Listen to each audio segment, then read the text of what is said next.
Kunti merah di bawah kolong jembatan Jombor. Siapa yang sering putar balik di kolong jembatan ini? Absen lur. Banyak dari kita yang secara sadar ataupun gak sadar pasti pernah merasakan ngeri di jalan. Entah itu ketemu setan atau ketemu cegatan di jalan. Dan ternyata jalan pintas untuk putar balik di jembatan Jombor ini juga punya cerita mistis tersendiri. Konon katanya di sana ada sosok kunti merah yang suka mengganggu orang yang melintas. Walaupun gak semuanya mengalami, tapi di sini ada satu cerita yang katanya pernah menemui sosok tersebut. Tapi yang jadi pertanyaan, kenapa orang yang mengalami pasti orang dari luar Jogja?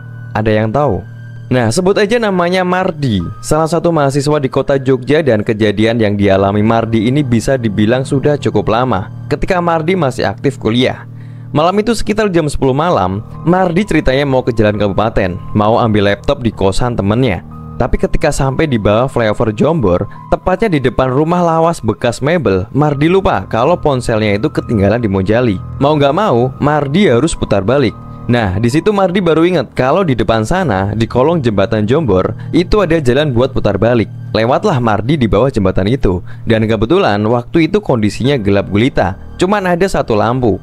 Gak lama kemudian, pas Mardi belok masuk ke kolong, samar-samar dia itu ngelihat ada cewek pakai baju merah lagi berdiri di pinggir jalan. Awalnya Mardi pikir itu mbak-mbak yang kerja di salon atas. Tapi pas Mardi ngelewatin mbak itu, tiba-tiba mbak itu manggil namanya, Mas Mardi, Mas Mardi. Mardi pun bingung, siapa kok tahu namanya. Tanpa pikir panjang, Mardi pun berhenti dan menoleh ke belakang buat memastikan siapa tahu itu teman kuliahnya.